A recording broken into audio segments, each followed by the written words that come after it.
மற்ற நாடுகள்கிட்டருந்து அமெரிக்கா இறக்குமதி செய்யப்படக்கூடிய பொருட்களுக்கு அதிகப்படியான வரி விதிக்க இந்தியா தான் காரணம் அப்படின்னு மீண்டும் வம்பு இழுத்திருக்கிறாரு ட்ரம்ப். அது மட்டும் இல்லாமல் செமிகண்டக்டர்கள் உற்பத்தியை முன்னணி நிறுவனங்கள் அமெரிக்காவுக்கு மாற்றாவிட்டால் இறக்குமதி வரி விதிக்கப்படும் அப்படின்னும் மிரட்டல் கொடுத்துருக்காரு. அமெரிக்காவுடன் வர்த்தகம் செய்யக்கூடிய நாடுகள் மீது சகட்டு மேனிக்கு ட்ரம்ப் வரி விதித்ததை எதிர்த்து அமெரிக்க வர்த்தக குழு ஒன்றும் New York, Arizona, California, Colorado, Connecticut, Delaware உள்ளிட்ட 12 மாகாணங்களும் வழக்கு தொடர்ந்தாங்க. இதை பற்றி நம்ம ஏற்கனவே ஒரு காணொலி வெளியிட்டிருக்கோம். இந்த வழக்கை நியூயார்க்குடைய சர்வதேச வர்த்தக நீதிமன்றம் விசாரித்து ட்ரம்ப் விதித்த வரிகள் சட்டவிரோதமானவை அப்படின்னு கடந்த மே மாதம் 28ஆம் தேதி அறிவிச்சிருந்துச்சு.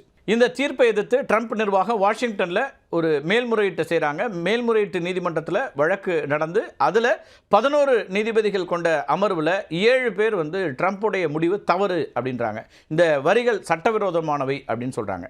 இப்போ international emergency economic powers act அப்படிங்கிற சர்வதேச பொருளாதார அவசர நிலை சட்டம் கொடுத்திருக்கக்கூடிய அதிகார வரம்பை மீறி ட்ரம்ப் வரி விதிச்சிருக்கிறார் அப்படிங்கிறதா அங்கே இருக்கக்கூடிய நீதிபதிகளுடைய கருத்தாக இருக்குது. அமெரிக்க நீதிமன்றத்தினுடைய நீதிபதிகளுடைய கருத்தாக இருக்குது. ட்ரம்ப்போட வரி விதிப்புக்கு தடை விதிக்காத நீதிமன்றம் அவருக்கு மேல்முறையீட்டுக்கான அவகாசத்தை கொடுத்து அக்டோபர் 14ஆம் தேதிக்குள்ளே நீங்கள் வழக்கு தாக்கல் செய்யலாம், மேல்முறையீடு செய்யலாம் அப்படின்னு சொல்லி அவகாசம் கொடுத்துருக்காங்க.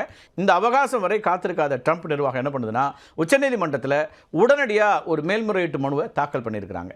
ட்ரம்ப் நிர்வாகம் தாக்கல் செய்திருக்கிற 251 பக்க மேல்முறையீட்டு மனுவில் தான் 2 இடங்களில் இந்தியாவை குறை சொல்லியிருக்கிறாங்க.